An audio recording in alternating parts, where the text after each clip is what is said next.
Hi there.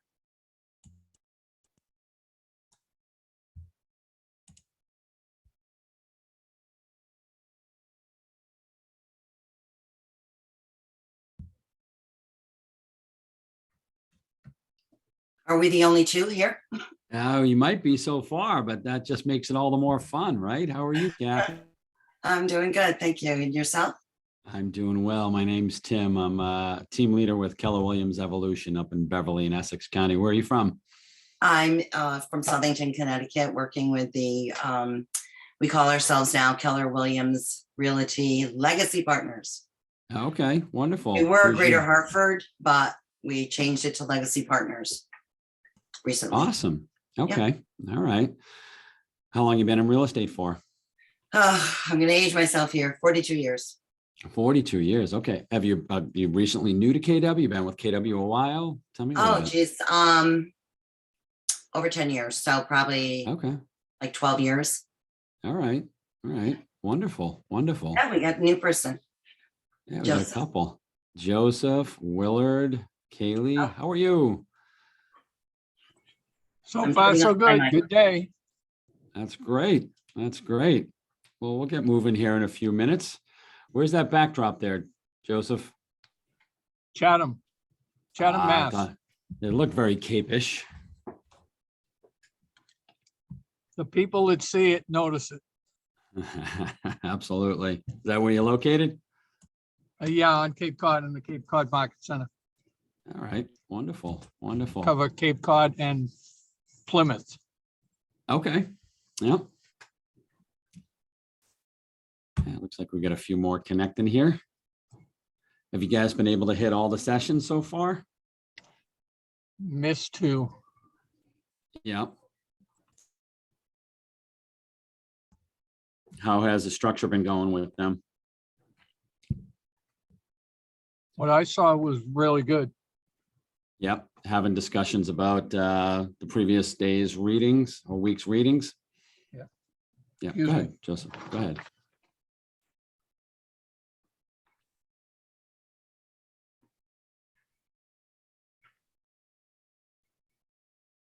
Hi, George.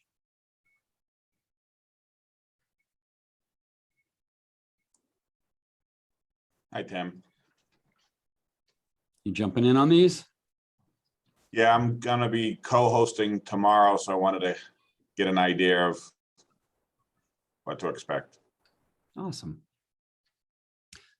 Well, seeing leadership is away and I stayed back, they asked me to jump in and cover this session. So we'll be winging it to some degree, but following the script here and hopefully having some good discussion.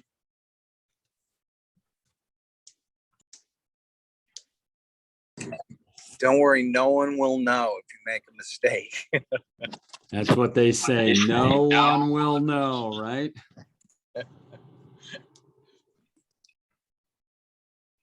There we go. People are jumping on. I love it. Absolutely love it. We'll give it another minute, and then we'll get moving.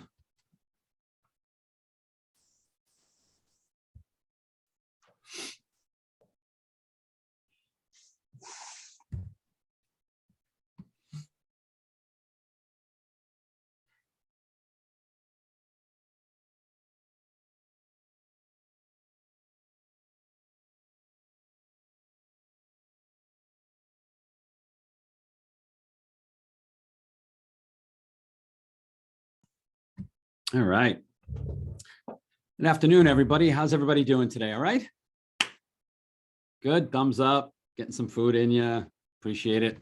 Would love to see all your smiling faces. So if you're jumping on board, you can turn your camera on. Let's meet each other. My name is Tim Shea. Give you a little bit of introductory about who I am, where I come from, and I would say we'd go around and just have everybody introduce themselves, but we got more jumping on, so it might take a long time. But I've been in real estate since 2005. I am the team leader of Keller Williams Evolution up here on the North Shore. We have offices in our main hub, which is Beverly, and then offices in Newburyport, Topsfield, Reading, Revere, and Salem, Massachusetts. I got involved in real estate in '05 because I was tired of my career in corporate finance and business development. And I was lucky enough at the time to purchase a couple of properties with my then girlfriend, now wife. And thought, you know what, those experiences left me a little bit lackluster. And I thought I could probably do this a little bit better. So I got involved in real estate. And I had known our operating principal, Jason Paracella, up here, as he had been the listing agent on one of the properties that we sold. And I also knew him and stayed in contact with him because he was one of those people that crossed their T's and dotted their I's. And I thought, you know what, that's the kind of person I want to learn real estate from. So I actually, we moved back from Florida and lived in the South Shore, and I would travel from Canton up here to Beverly to work as a member of his team. And I learned the industry, the systems, the models, the KW way, and have never really looked back. I did step out of real estate just briefly in '08 when the market crashed. I just had a newborn and wasn't sure where it was going. I'd never been part of a market crash before, or a market disruption, let's just say. And I took over as team leader here at this market center about 2.5 years ago, and it's been an incredible journey. You know, anything that that we have here is built into the ecosystem of KW, and you all are very fortunate to work for a company that really wants to invest in you. You know, as I say to anybody that we talk with, we're in partnership with our agents, and we want to help you grow at every level. And our job is to show you the roadmap of how this is all done, on what you should do, where you should go, where the pit stops are, provide you the roadmap, allow us to clear the path to your growth and to your prosperity. But it's ultimately up to you guys to drive this bus down that road, because you're all independent contractors, and there's no other company out there that will provide you that roadmap, that guidance, that partnership. And I know I'm the luckier for it. And all those same opportunities are there for every single one of you. You just want to take that ride on that journey that we set forth. And that's part of what the MREA is about. It is literally the blueprint on how to run a successful business. So much to the point that when other brokerages either open up, or even well-established brokerages, they pull that and millionaire real estate agents, and they use that as the blueprint. And so show of hands, who's been keeping up with the reading? No judgment here whatsoever. I'm the worst when it comes to keeping on task, but who here has kept up with the reading? Show of hands. Good. Okay. Who here has read The Millionaire Real Estate more than once? Who's read it more than 5 times? All right. Continue to read it. Make it a goal every single year to read the MREA, because there's so much stuff that's included in this. And being independent contractors, you know, we're often taken away with our day-to-day business, plus our personal lives. And some of us are doing this with a full-time career and also trying to balance that. But the Millionaire Real Estate Agent is something that you've just got to kind of get ingrained. So I try to make it a habit every single year to read that book. I do it with our market center and our agents. And the more you know it, the more it's going to become common knowledge and mental memory, because that's what this is all about, right? All right. Before we get started, did everybody keep up with the reading from the previous session, and any ahas that they had that they want to share? I'm going to be calling on people if I don't see hands raised. That's just how I work. Any ahas? What was it that we covered in the last one? Bueller, anyone? It was the 3 L's in the 8 goal categories, right? Listings, lead, and leverage, goal setting, 411s, right? Okay, I see Michelle nodding, thank you. All right. Well, today what we're going to do is we're going to go over what we hopefully everybody read. And my goal is to give you just kind of a little high level overview of the 4 models, the 4 fundamental models that we use in the course of running a real estate business. And these are put forth to help you better understand how to run a successful business. Now, we talk about it because you all are running a business, and we have to treat it as such. And a lot of us I'll be the first to admit it. When I went off on my own, I just got shot out of a cannon, and I just started going down a road, and I'm herding cats, right? And then I get halfway down the road and I realized that I never put these systems in place. And the further you get down the road without putting any systems, the more you're just going to play day-to-day catch up. And we don't want to do that as a business. So it's always important, if you find yourself in that situation, like I just described, that you're just trying to keep up with the day-to-day and you haven't really put any systems in place, to take a step back to try to invest in your business a little bit and take time blocking opportunities within your calendar. Who's real regimented with a calendar and time blocking? Anyone? Okay, that's good. I had to force myself to do it. Kristen, thank you. Yeah. I made a habit of putting it in the calendar. And if I have to stare at that every single day, it's going to be that reminder to me that I need to stick to that. And my OP and I always kind of still battle a little bit. We go back many, many years, but I'm working every day to try to stick to that schedule and be more purposeful with my time. And that's the whole purpose of everything that's within the Millionaire Real Estate Agent. And I apologize in advance. My daughter had championship games this weekend for hockey, and I was screaming quite a bit as a coach. So I'm losing my voice. They won, so that's good. So who wants to share with me the 4 models that we're going to talk about today? I see you speaking, Michelle, but you're on mute. You're going to be my partner today. I can tell. That's great. I love it. All right, well, I was going to say the economic model is one of them. Yep. I'm cheating. I'm going to my book. It's all good. You can cheat. There's the lead generation model, Yep. the budget model, Yep. and the organizational model. Absolutely. Absolutely. And we're going to give kind of a little high level overview of all of these today. Now, I'm not really going to share a whole bunch of slides, just a couple of key ones to really talk about. So as Michelle just said, there are 4 key fundamentals of your business that you've got to kind of bring out and focus on: the economic model, the lead generation model, the budget model, and the organizational model. Because we are all business owners here, are we not? And we need to treat our real estate career not just as, when business happens, I'll take care of it, but actually as a business. And when you do that, you're going to run a purposeful business that has goals.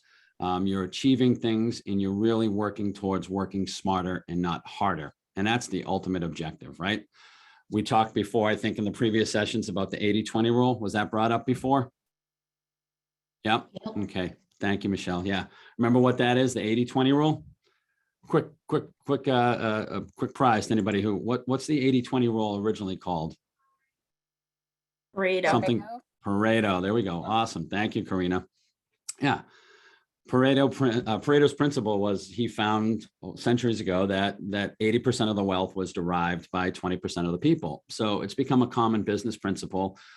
And in our world, we talk about it in terms of focusing on the 20% activities that generate us 80% of our revenue. So we want to focus on those key core elements that provide us 80% of our revenue. We don't want to be spinning our wheels focusing on those 80% activities that are only going to generate us 20% of our revenue. And these 4 models are going to help us really refine that. And then along with the 1-3-5 or the GPS, maybe that you've discussed, in the 4-1-1, you'll have purposeful time during the course of your days to really focus on that. You've got a killer time block on my calendar. I just get distracted and don't always stick to it. Well, Kristen, you and me both, right? If I could show you my calendar right now, you'd probably want to throw up, because I've got like 5 different calendars built into it. And I know that I try to, and I kill some of those other calendars just so I can focus on my key core activities. An inspection both days. Okay, perfect. Raise your hand. If I don't get to the chat, just jump in and interrupt me. I want this to be interactive as much as possible. And all right. You procrastinate so much. Me too. Me too, Sandra. I can find myself getting away from it. And you know what I've done over the course of time is that I've really tried to focus on what I know I need to do. And I used to be a diver. I would dive off of high dives and meter platforms. And what we would do is we'd get into this mental memory of visualization. And you'd think about the dive you're going to do, 1.5, a gainer, 1.5 with a full twist, whatever it was. And you see them when you've ever watched diving competitions. They get up there, they go through the motions, they open their eyes. And that's how I learned it. I'd think about it, I'd open my eyes, and I'd just walk out and I'd execute. The more we start to think about these things, the more we start to incorporate these regimented activities into our mental memory and our Rolodex, they start to become, things that you can execute on. And don't ever get yourself bent out of shape that you don't stick to it. It's a journey. You have to take it easy on yourself, but you also have to push yourself. And as a business owner, self-accountability is a huge part of it. But the good thing for all of you is that you work for a company that wants to work with you. So there's accountability built into this. This is one of those mechanisms that we have accountability built into it. So don't ever get too down on yourself. All right. So the 4 models we talk about are the economic model. And there are 3 elements that make up the economic model. You need to know what numbers you must hit, right? And these are where we're talking about goals. So you want to set goals and you want to focus on appointments and then converting those appointments. Now, I always use the analogy. Who here has seen Willy Wonka and the Chocolate Factory, right? Everybody, right? The notion is somehow all these ingredients get into the machine, it clunks, it spits, it shakes, and out the bottom come these golden wrapped candy bars. Nobody knows what ingredients went in, but somehow it made this golden wrapped candy bar. Well, our Wonka machine is command. No other company provides you the technology platform like Command. That's yours. And so our goal is to feed it the ingredients, right, to get that thing moving. And that main ingredients to start would be a database for those that are new and are thinking about getting this moving. It's everybody in your sphere of influence, things that we're going to talk about here. You pour that spreadsheet into that database to start it up. And then it becomes, how do you add to it on a regular basis so that the machine does all of your 80% activities? And out the bottom come those golden wrapped candy bars in the form of, hey, Joe, this is Tim Shea. I appreciate you sending me information for the last 6 months. Can you come and talk to my wife and I about selling our property? And you say, absolutely, Tim, I'll be there tomorrow. You hang up. The more you feed into that Wonka machine that is Command, the more opportunities are going to call you, Joe. Joe, come and get me. Come and meet me. Joe, can you come help us buy our property? And that's our main objective. That's our 20%. So when we talk about the economic model, we're talking about knowing what numbers you need to hit. So that's your goal. And then we talk about on how many appointments you have to get and how many of those you have to convert. All right. And the right models do matter. It's a lesson from Warren Buffett, right? To be highly successful in your real estate career, it's important that you understand that you need not only to think like a business person, like I mentioned, but you need to become one as well. And you must take on actions of successful businesses in order to have one. And our models are about actions. So again, we need to show specifically in the economic model, it has 3 basic things to do. We need to show where your money comes from, which is your gross revenue. We need to show where your money goes and show you how much is left in it for your net income. And that's part of your business. Numbers you must hit, focus on the appointments, and focus on conversion rates. And so if you remember in the Millionaire Real Estate Agent, it provides you a template, right? And did they send you, forgive me, because I'm playing catch up with where the sessions have gone. Have they provided you any PDF material that you can pull out at all? We No. had a worksheet, but it's hard to follow through. Okay. All right.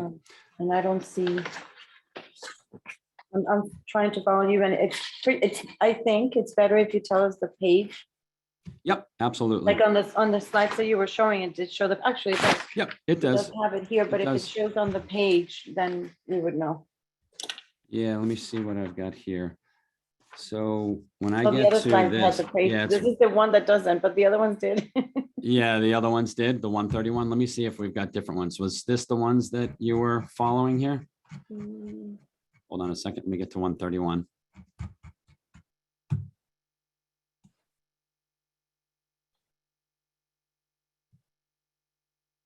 Sorry, I didn't mean to pass the. No, that's all good. Well- That's all good.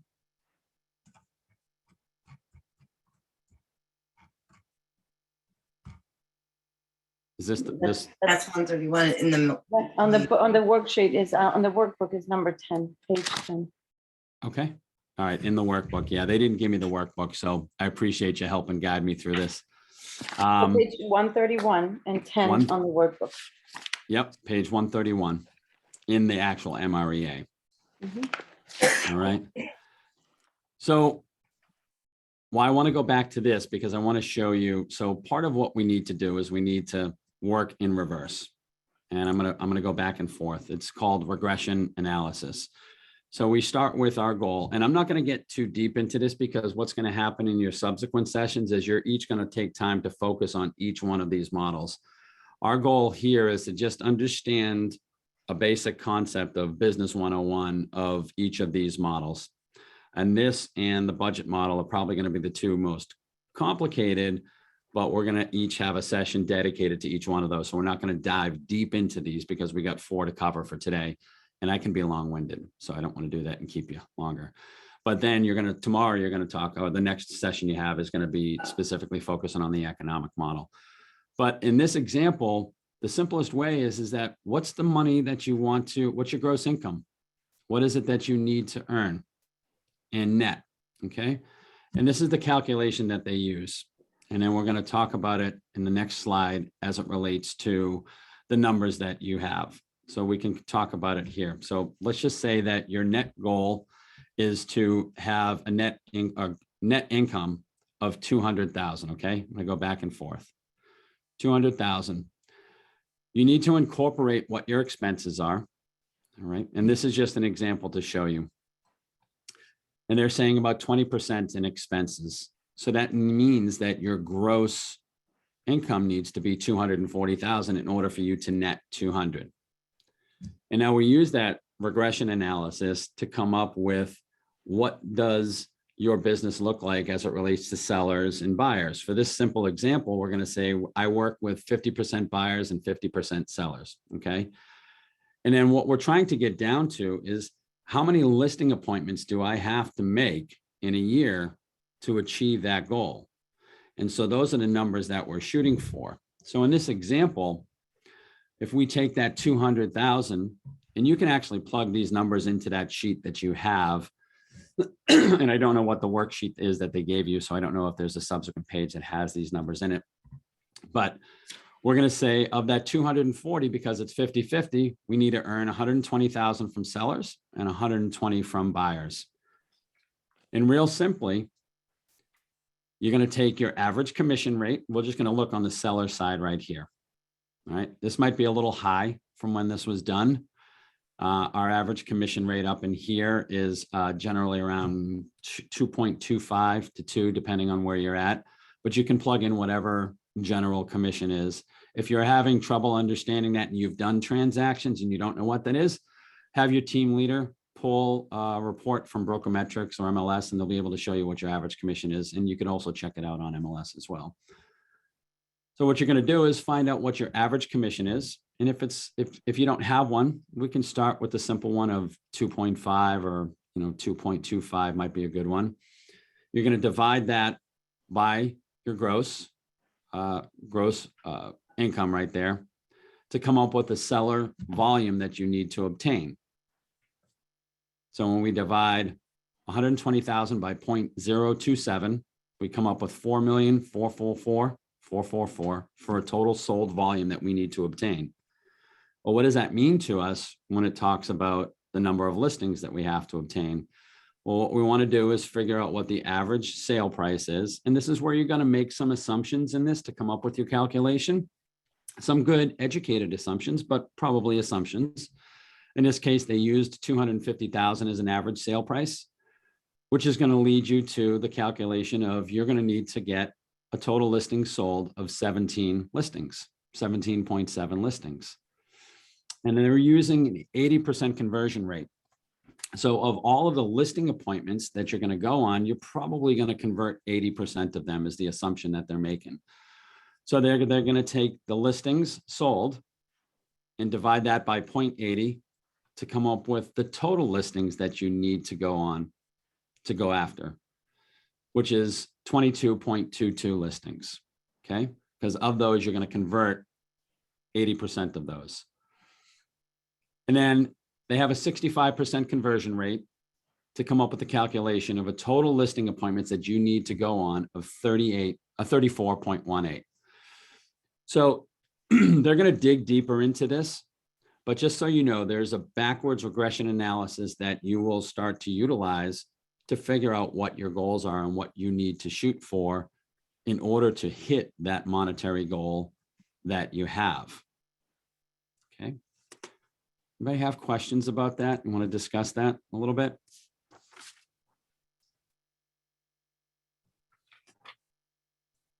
No? Everybody's good? I All do. right. Yeah, please go ahead, Karina. You can, in command, you can put all your information in command, it'll calculate it for you. It will. If you're using it and if you're setting your goals in command, absolutely. Yeah, Yep. so if you go into goals, you can, put all of that information in there and it'll calculate it for you. Absolutely. And show of hands, who's using command? Another show of hands, who's put their goals in command? Okay. As Karina just said, it's built in there for you. So you don't even have, it takes the complication out of it. You just plug in your goal and you share what split buyers and what split sellers, and it will calculate all of that out for you. So if you have not utilized the goal setting in command, I would encourage you to do that. But this is done in a way so that you can actually understand how it's coming up with those calculations so you can see it. But absolutely, Karina. So the second aspect of this is you need to focus on appointments, right?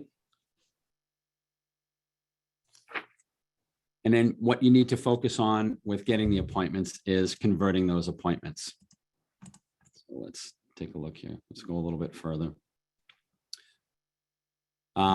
So what it ultimately boils down to is in order to get those, without getting those appointments and converting those appointments, you've got no revenue to generate. And so our one goal is to try to get appointments so we can convert those listing appointments and buyer appointments. And we're going to break it down into each of these different sections to show you how to get there. And conversion rates are things that we teach you. So getting the appointment and understanding how to generate opportunities to get appointments are built into the other models that we're going to teach. But then also scripts and dialogues and all of those practices that we profess here at KW are where those conversion rates come in. Because if you've ever gone to, who here remembers their first listing appointment or their first buyer appointment? You remember your first listing appointment? How was it? Were you confident? No, terrible. Terrible, right? Yeah. I can remember mine. Well, one I did get, the other one was actually, yeah, it was not confident. It didn't go terrible, but it was definitely not as confident as I am right now. As confident. In why are you more confident now? Well, as the practice is doing it over and missing. Actually, I learned more from the ones that I missed through all these years than the ones that I've gotten. Yeah, absolutely. Mary, were you going to say something too?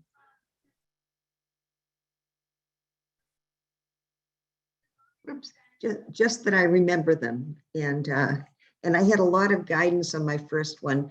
One of my colleagues who brought me into Keller Williams was very, very helpful. And that was a real gift. Absolutely.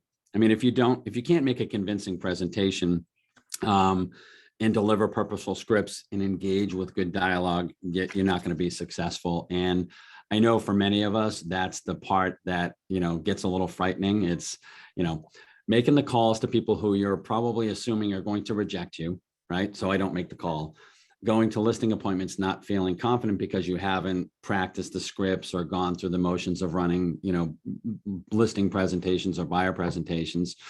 And repetition of this is something that just starts to increase the skill set and the confidence level associated with it. So I know all of your market centers and all of your locations, and in our region for that matter, have script practices, dialogue practice. And if you don't, reach out to us, reach out to other market centers, or reach out to a partner here on this on this group here and say, hey, do you want to be a script partner? And put that in your calendar and make sure that you script practice. I made a commitment mid last year that I was going to get uncomfortable. I was never the kind of person that loved picking up the phones to generate leads. And I would just put myself in those situations so that I would get rejected or have adversity, so that it's a little bit more commonplace right now. But with confidence comes the ability to close those conversion rates, and you'll start to capture more of those opportunities and close more of those opportunities. All right. So as long as we understand that within that economic model, we have a system where we set our goal that can calculate what we need to get for appointments and add it in our conversion rate, and then what we actually need to net for appointments total. And they're going to go into that a little bit more in depth on the next session. All right. Let's talk about the lead generation model, right? This is a fun one because there's a lot of creativity, but there's also a lot of systems and models involved in the lead generation model. Anybody care to share a little bit of their lead generation model? Talk about what they've done. I love those eyes, Michelle. What are you saying? Lorianne, you were going to say something. Go ahead. Yeah. Well, I have my sphere of influence that I keep in touch with, calling them, and maybe 3-4 times a year. I send out magnets 3 times a year. I send out notes, but I also have a Facebook group that I'm an admin to, and I've been getting, I have 2,000 people in my group now, and I've gotten a couple leads from it, which I don't advertise my business that much, but what I've started doing is promoting other people's business. So I put out it just started this in October. How can I help people who have small businesses that don't have storefronts? So I put that out that I was going to be featuring one business per week, Monday through Friday. And I've been doing that. And of course, when people say, you know, I want to join, I say, do you own it? I feature a business every week. Do you own a small business? And that gets the conversation going. And then if they say yes, I say, would you like to be featured? Oh, what do I have to do? Well, what is your cell phone? I'd like to tell you about the program. And then I call them. And then, so I've gotten a couple leads out of it. One was a big lead. I said, this guy says he works in Boston. I said, well, do you know anybody who like to move out of Boston and move out here? Because he lives where I live. And he said, well, I've heard some people talking about it. A couple of days later, he gives me a name and phone number. They're going to sell their house and they're going to buy a house.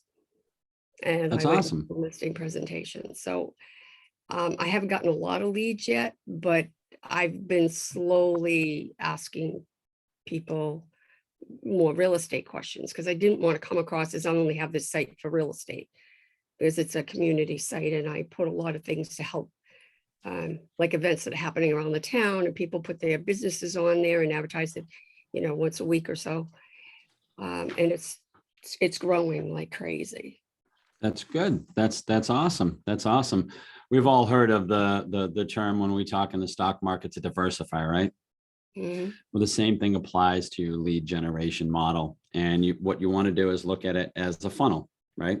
And this is all pouring into that Wonka machine that is command. So what can you pour into that funnel that will feed into command, that you can nurture, let the machine clunk, spit, shake, and out the bottom are coming those leads, conversions. And that's going to be a little bit of your efforts and a little bit of the machine's efforts, but you got to continuously feed it. And having many feeds of opportunities coming into that funnel are what our objective is. And as I said, at first and foremost, it starts with that pouring of that database that you're bringing into the business or that you're putting together. And for me, that looked like this. It looked like my sphere of influence, right? It looked like everybody in my world, whether I talked real estate with them or not. It was my LinkedIn contacts. If anybody hasn't exported their LinkedIn contacts, take them out, put them into the database. Yeah, I'm a musician, so it was my musician friends. It was my kids' school parents. It was my business to business network that I had already had going, and those all went into the database. And then it became, what are the things that work well for me? Lorianne, when you say that, I think about one of the things that I did, and that was every Wednesday I had a hump day helper video that would go out. And I'd go and I'd meet with local businesses to showcase them, not talk about real estate at all, but I was well versed in social media and video, and those came naturally. So I would put that out as just organic content. But then those were organic channels. And I also needed some lead generating strategies. And so I would start to leverage Command and the campaigns built into Command. And then I started to see that that funnel was starting to really get filled up on a regular basis. And I don't know if they've talked about this, but they talk about a 10-4. Has anybody ever heard of the 10-4? No? No. You can focus on these 4 things every single day. You're going to have a successful real estate business. And it's one that you can always kind of continue to build on. You can pick an interval and stick to it once a day, once every other day. Do this and do it first thing in the morning. Add 10 people to your database. Are you talking to us, Mary?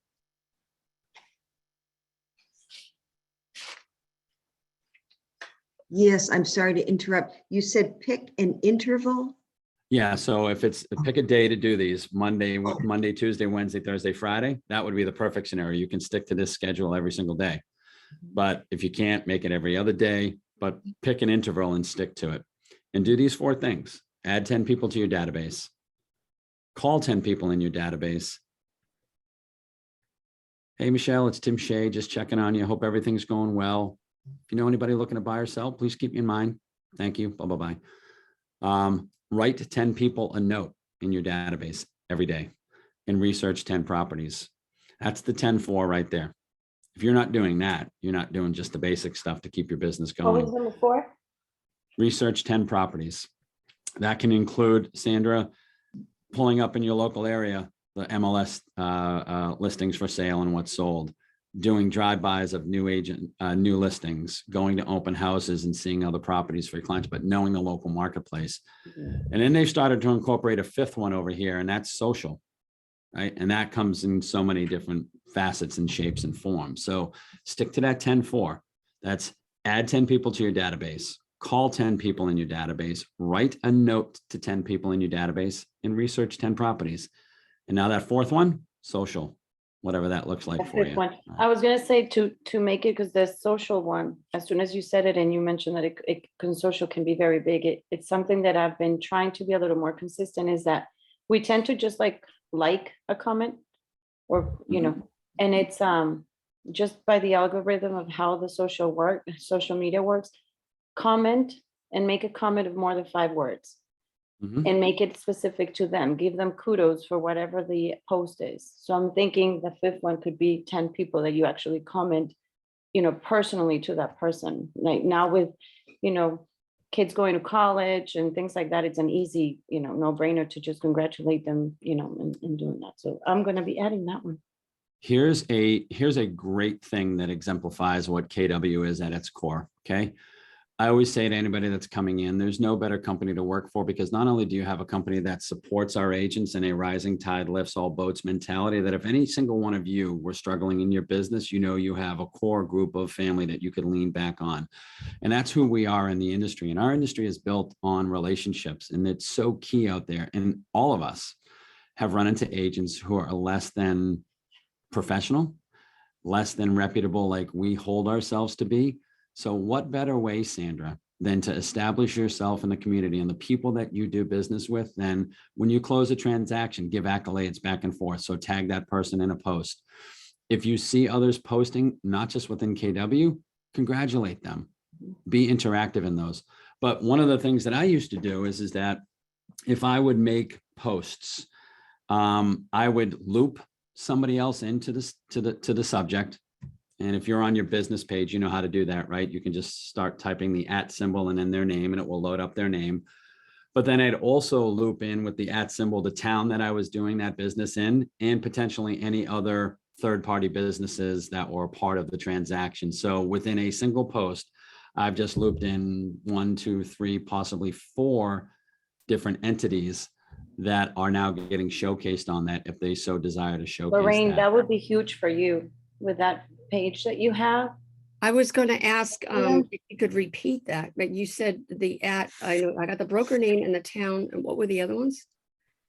But for you in Um, particular, when you post something, even if it's in your personal now, or even because you want more people on your page, if you do ad and you post in that business, then the Mhm. people that are following that business, they're gonna know that you are giving them all the celebration and congratulations, or giving them, whatever. I would, That's a great idea. So so you're saying that the businesses that I featured, I should now put at and put that business name. Well, because in what your- that does but in just, your- and I- yeah. yeah, I'm sorry, Sandra. What No, go ahead. I'm just, my mind is going when crazy. you do it Oh, from a there's so business, much. and I don't want to derail the whole, Yeah. the models here, but when you do it on your business page, you can't just start typing their name like it would be on your personal profile. It will automatically pull up a person who you want to tag. You have to do it with the @ symbol on your business page. And as long as you've liked that page, it will pop up and they will be integrated into your subject line. Okay. And so, like, just hypothetically, if I did a hump day helper with my attorney friend at the PBD Essex Museum in Salem, I would say had a great session today with @Mike Osborne, and it would load up his business, his law firm. We focused our energies at Salem, Massachusetts, at the PBD Essex Museum. And now I just tagged 3 different entities in that one social post. So that's just a generic way to get more traction. And then if you've ever used Hashtagify, you can start to use hashtags that are relevant to what you're looking for. Let's get back to the lead generation model, because I want to talk a little bit more about the key areas. There are 3 key areas in the lead generation model. They're prospecting and marketing, which are on page 136. Set up a database and feed it. Like I talked about, it's the Wonka machine, right? You got to feed it regularly to spit out more opportunities and systematically market to your database. An interesting side note, I've talked with, in the last 2 weeks, 10 different mega teams here at our market center, Cappers Beyond. Consistently, every single one of them said 80% or more of their business that they've gotten in the last 12 months has been their current database. Not getting new leads, but just nurturing their database. And you know what they've done, a majority of them? One of them was saying that he'd pick 5 people out of his database every week and just send them a CMA. Didn't ask, just emailed them or mailed them a CMA. He actually did it in a very great way. Now you can do that to anybody in your database. Pick out their property and do a market analysis. But even more, you want to take it a little further. Everybody kind of knows what their property is probably worth in this market, but ask them if they want an equity analysis. An equity analysis is how much actual equity they have in their property. It's bound to spur a conversation, because you don't know that until you've had a conversation to know what they owe on the mortgage, right? So you can provide them an equity analysis, not a market analysis. Just a couple of tips here. So when we talk about prospecting and marketing, it provides you all of the opportunities that are available to you for prospecting in a direct way, proactive and direct. I'm not going to read through them all, but they're things like for sale by owners, expireds, geographic farm areas, all of these things that are directly into and capable of being done within Command. With the exception of for sale by owners and expireds. You just have to look those up on expireds on MLS and for sale by owners through other entities. And then face-to-face. One of the things that I would always do instead of when I was shy about picking up the phone is I would love to go do door knocking. I'd go with just a simple door hanger and just introduce myself, and I'd scour the neighborhoods and I would meet people. And those are great for me. So I would take advantage of those. So you can see here in these that they've got a lot of different opportunities. You don't have to do all of these, but maybe you might find one that's good for you and fits into how you operate. Go ahead, Kristen. So I have a question, because I'm starting to get fed up with some of the lack of inventory for some of my buyers, and I am starting to consider going out door knocking. But I have one buyer in particular. I know exactly what neighborhood she wants to be in, but it's a condo. Yep. What are there any rules, or like, do you know anything, any like best practices when it's a condo, especially because the thing is, I may not even get into the building unless somebody's there to let me in. Yeah. So that's another hard thing. Yeah, I was going to say the biggest thing is don't get caught, right? No, Right. I'm just kidding. Yeah, it's hard, depending, because you're technically not supposed to be there. Most condos say no solicitation. However, what I find most people doing is that they will certainly get a list of all the tenants there, and you can easily do that just by going a public record search for that address, and it'll pull up everybody under the condo's physical address and then all the unit owners. So I might send a mailing to start, and then if you gain access to, the problem is that we've all heard about, trustees and condo owners that they always love to drop a dime on your neighbor. Well, if you're a realtor and you put yourself, maybe on the mailbox sign, guarantee somebody's going to call you back. So it is a balance to walk. But maybe there's something that you can do to have a dedicated, and I'm just thinking aloud, maybe rather than just doing a random solicitation, maybe you could offer a dedicated buyers or listing listing session for people there. Talk to one of the owners, get in with one of the owners, and maybe they have a complex, or maybe there's a business close by, and have it exclusive to XYZ condo association. Mhm. That's a good idea. I And- like that. And then I think the other key to that is consistency, Right. doing it in a consistent way. But yeah, condos are a little bit harder because you've got laws that you've got to pay attention to, right? Those Yeah. sticky laws. Right. I- Well, plus it's also out of the area that I typically service. It's just a buyer that's migrated in that direction. So, Yeah. Yeah. but all right. Well, thank you. I you're found welcome. that it depends on the complex. Like, there are some places that condos are like duplexes or triplexes. They're not just big buildings.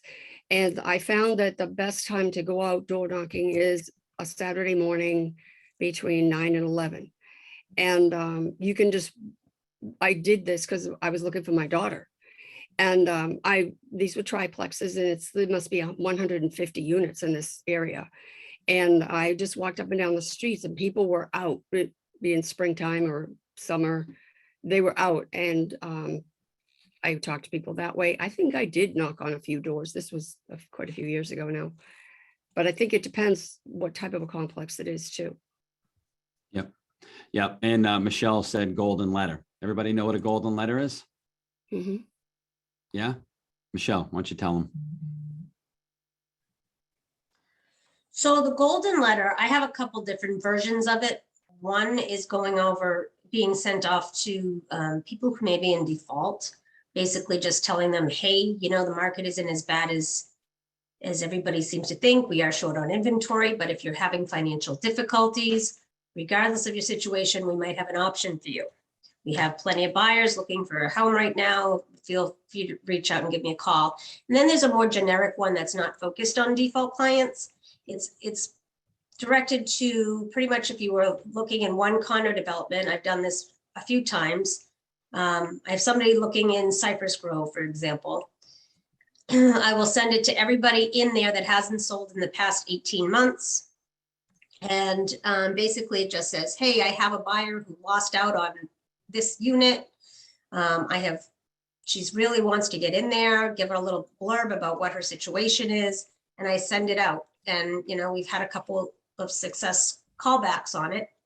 The most recent one was 2 weeks ago. Unfortunately, the owner decided not to sell, but it was an appointment and it was an opportunity. Yeah.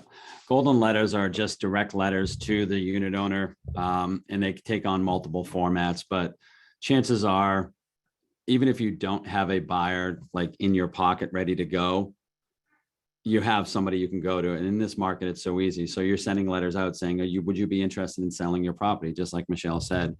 And we can make sure we can get you some templates. We have a lot of templates on those, but that's a great way, Kristen, to kind of, market to a condo complex. We're not talking about like a two or three family that became a condo, but yes, but Yeah. also to a big scale complex. Yeah, this is a larger scale one. Yep. Okay. Thank you very much, guys. Of course. And then on proactive and marketing, we've got so many different opportunities for marketing, and I would say that Command was built to allow you to have it do a lot of your 80% through smart plans, through direct mail, through campaigns, through email marketing. So if you're not utilizing that, look into all the solutions. The simplest of which is that your clients in your database should all go on a 12 by 12 campaign. That's one email a month.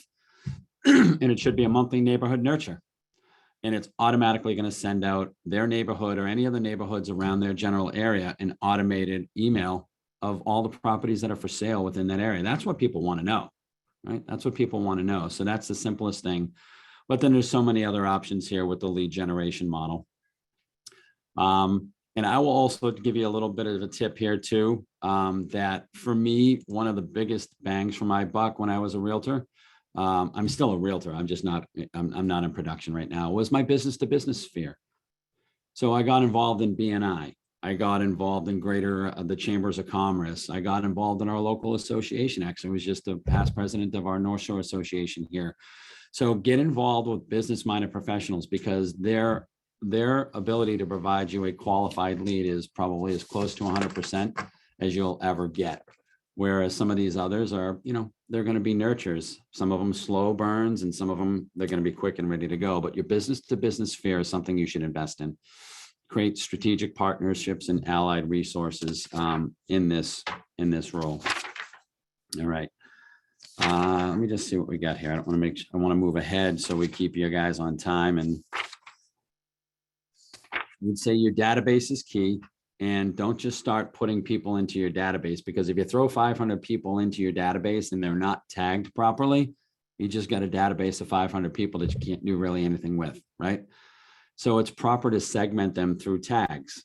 So you can pull out past clients and market to them, towns, however you want to segment your database, but we have methods to go ahead and set up your database.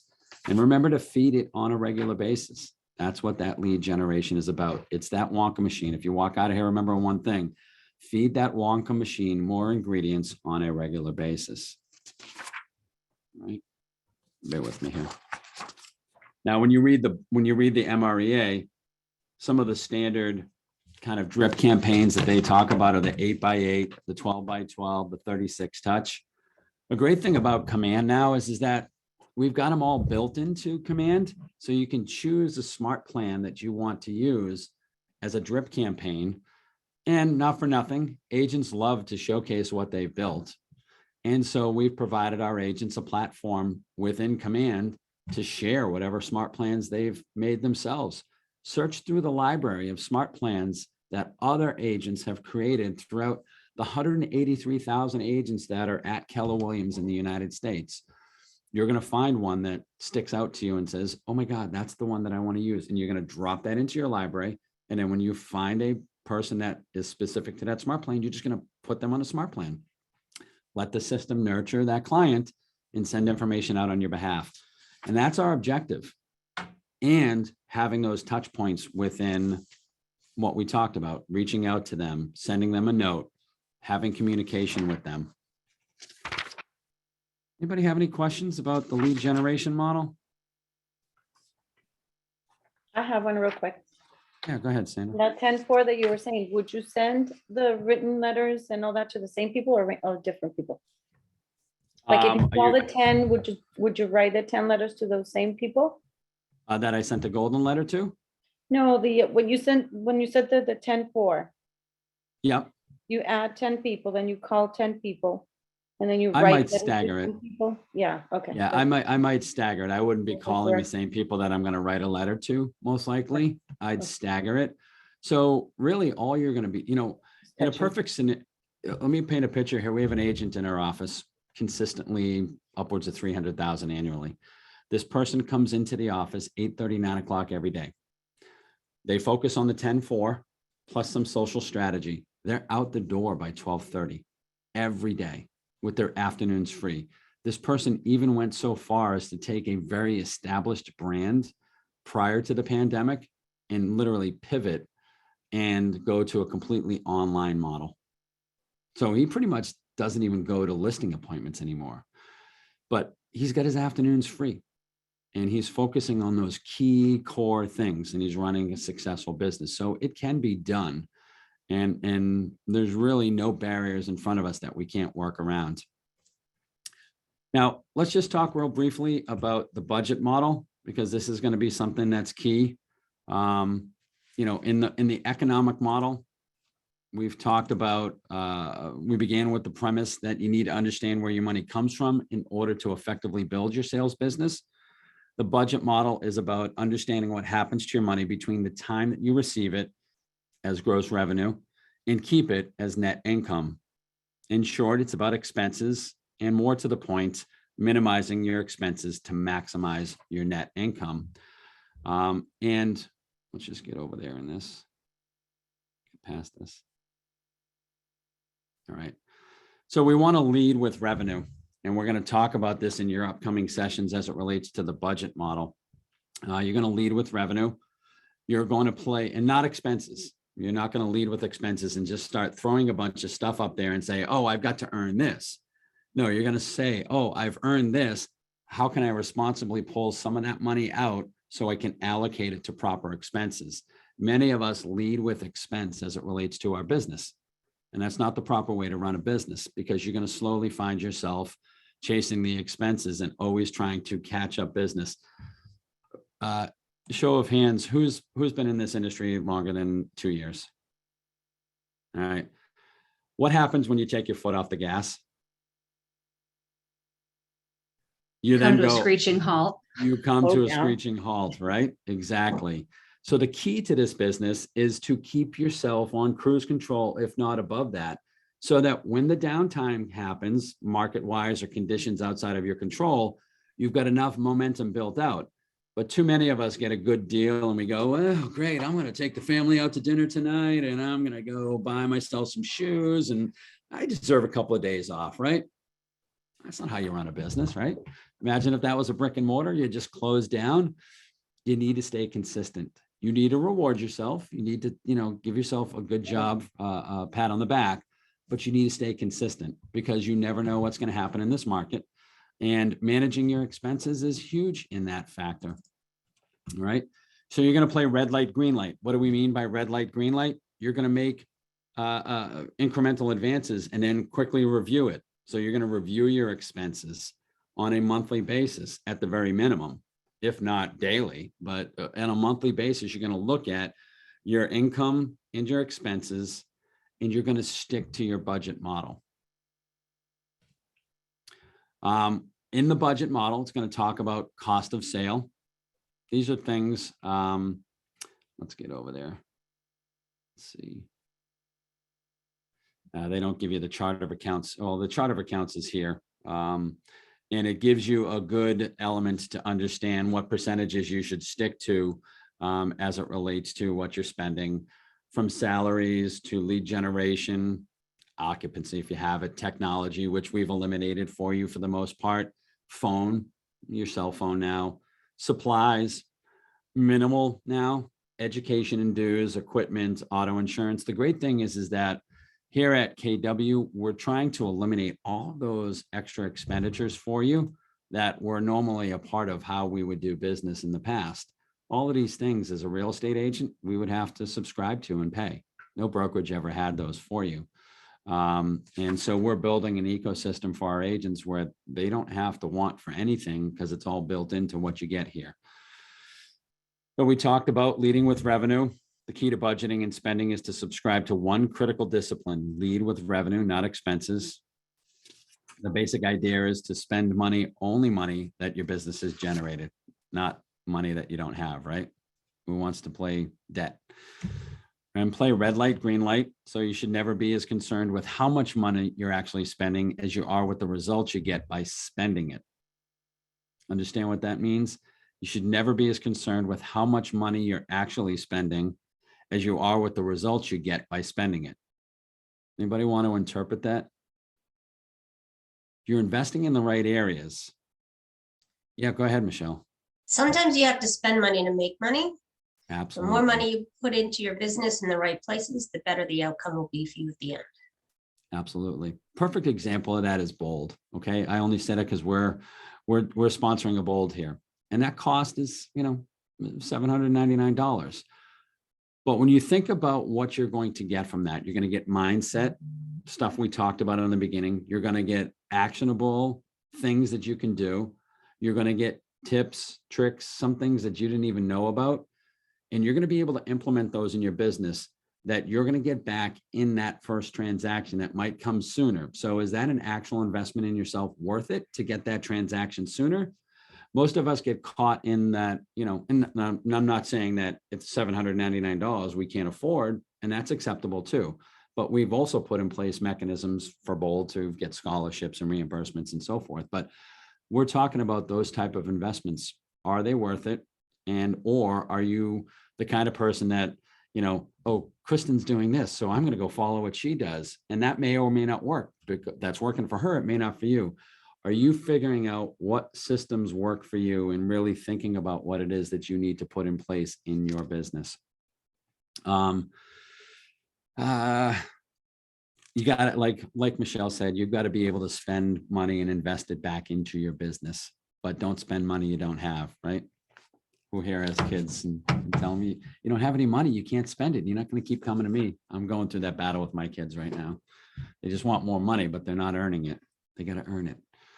And lastly, stick to that budget, right? Stick to the budget. Budgets are to be respected. They are there for a reason to guide you as you invest in your business.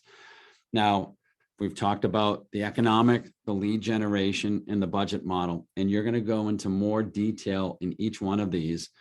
And the last one that we have is the organizational model. Now, I know that if I was to get back into production, if I jumped out of my role here as team leader and got back into production, I would be putting my team back in place for growth. I'd be looking at expansion as an opportunity for massive growth, and I'd be building my team that way. Now, I may or may not know how to do that. We all bring some transferable skills from what we've done before and maybe what we've learned as we've gone on this journey in real estate. But the great thing about KW is that it's put forth a model for us to follow. And in essence, you do all that you can do. You go as far as you can go. You get all the results that you can. And when you can't go any further, you look for help. And that should come in the form of a talented person. And KW spelled that out on how that works for you in achieving the 7 levels, right? Have we heard of that? The 7 levels? Yeah. So when you go as far as you can go, what's the first person you hire out? TC. TC. Yeah, could be TC. I mean, if you follow the model, admin. Yep. Admin.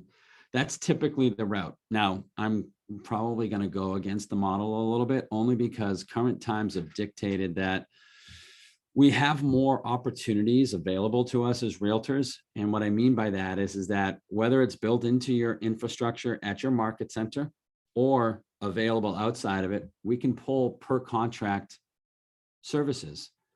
So virtual assistants are there. That's a great option rather than having to take the leap to pay a salary. However, the system in the model says that your first hire should be an admin. And then you should take that admin and hire out their replacement.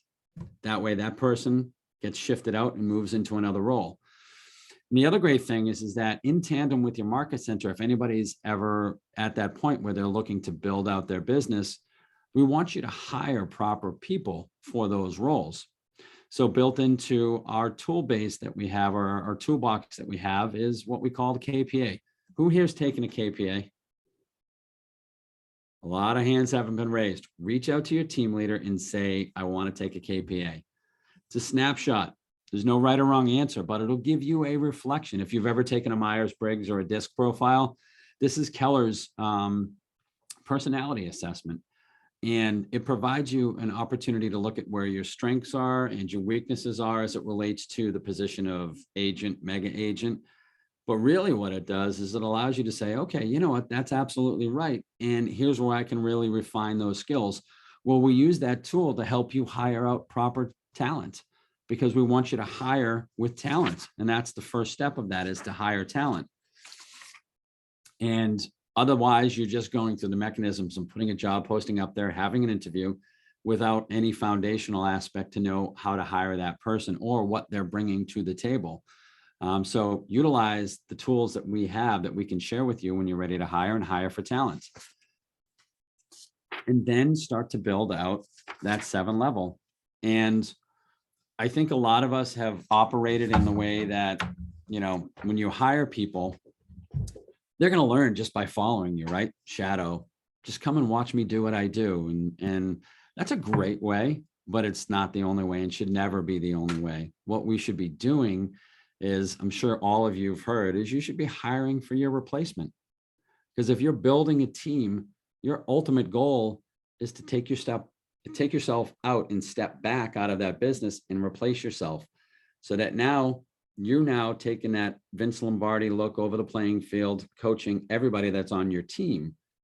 And that's where I'm saying I would go if I went back into production. I'd start to build up my team. I'd get a buyer's agent, seller's agent, along with that admin, and I'd start to train them, because that's what you need to do when you have a team. You can't just expect them to pick your slack up, be a gopher, maybe take a few leads here. You have to use all of these models that we've put in place to run a successful business.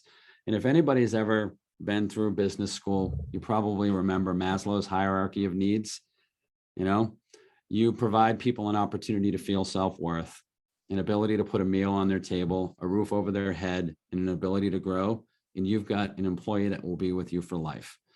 Well, that's what we want to train you to go ahead and do if you have desires to expand your team. And that's why we want you to follow a model that's proven to be successful in the 7 levels. But then we also want you to do it in the best possible way to train and hire talent and consult with those people to find out what their goals are, help them achieve their goals. And your job is to provide them the path to get there. So don't do the whole hire somebody, follow me around and meet me on the fly. Really invest in the people that you're working with to help grow them, because they will be with you forever. All right. I know we're over the time limit. Let's see if there's something here that we want to kind of end with. Yeah, let me just kind of share this last one and then I'll let you guys go.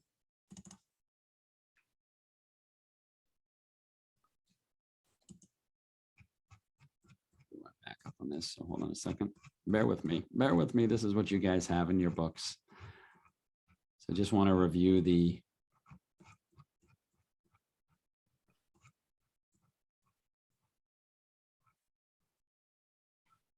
this is what we were just talking about.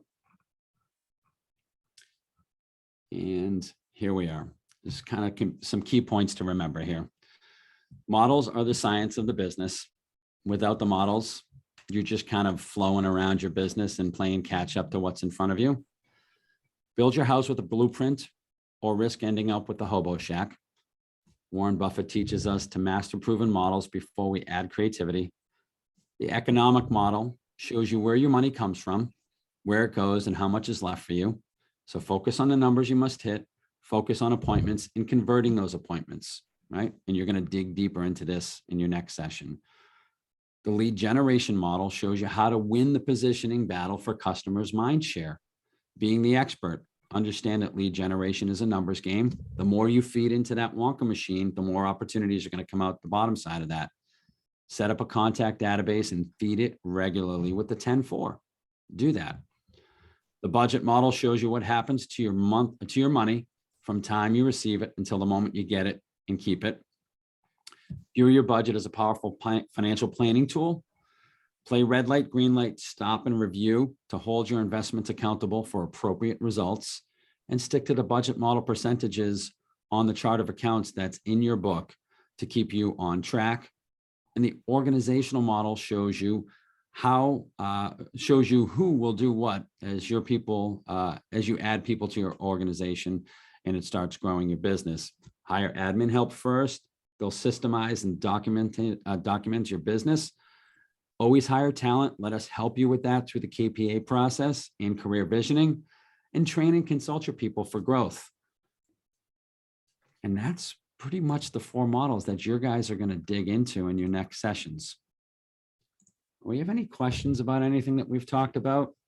I know what you're gonna walk away with is the Wonka machine. You're gonna go all watch Willy Wonka and the Chocolate Factory, right? Eat some chocolate candy. What questions do you guys have? I'm willing to stay I on got a after this. question. When you were talking about the 10-4, I think I only got 3 of them. Add Sure. 10 people to your database, call 10 people every day, send a note to 10 people. What am I missing? Research 10 properties. Oh, You got it, John. thank you, Yep, sir. got it. Absolutely, yeah. 10-4, 10-4, good buddy, right? Add Yeah. 10 people to your I'm database. telling you what he said. Yep. He Add said 10. that his supervisor, Sorry, Paula. Add 10 people to your database. Call 10 people in your database. And look, right now, there's no better time to call 10 people. Hey, Lorianne, it's Tim Shea, just checking up on you and the family. How's everybody doing? Everybody doing well? Absolutely. Ah, that's awesome. Great to hear. Take care. You don't even have to have a pitch in there. Write 10 people a card. You know the power of a note. The power of a note goes a long way. Just thinking about you. That's it. Even if you just wrote that and then research 10 properties and then start to sketch out a social strategy. Monday, Wednesday, and Friday posts. As Lorianne said, maybe you're good with video and you know, we were integral in the small community. My wife's a lobbyist for small business. So we've been entrenched in the small business community. So my give backs were always that. And I always liked humor. I always didn't mind making a fool out of myself. So I'd always do kind of those things, but find your pocket, find your passion and create some strategy around that social wise. Anyone else? Any questions? I just have one quick, that chart that tells how much, I know it's in there somewhere, but I can't find it right now. The, what page is the chart on that tells you how much you should spend on different things? What do you Hold call it? on. Chart of accounts. Yes. Do you know which page that is? Yeah, at 156, 157. Okay. Thank you. You're welcome. All right. And again, I'm Tim Shea. I'm with the Beverly, Keller Williams Evolution, which is main hub is in Beverly. I'm here. You can find me anywhere. Just Google Tim Shea Realtor. You'll find this bald head, probably a cartoon of me. Happy to talk to any of you. Yep, Gary, I got you too, buddy. You seem to have some on the side though. Mine's all gone except for right here. I'm happy to help you guys at any point in time, and I hope to meet every single one of you. Stay Thank you very focused. much. Thank You're you. welcome. Class. Thank you. Have a great day. Thank you. Have a good Thank Thank you. you. You're welcome. Bye-bye. Bye.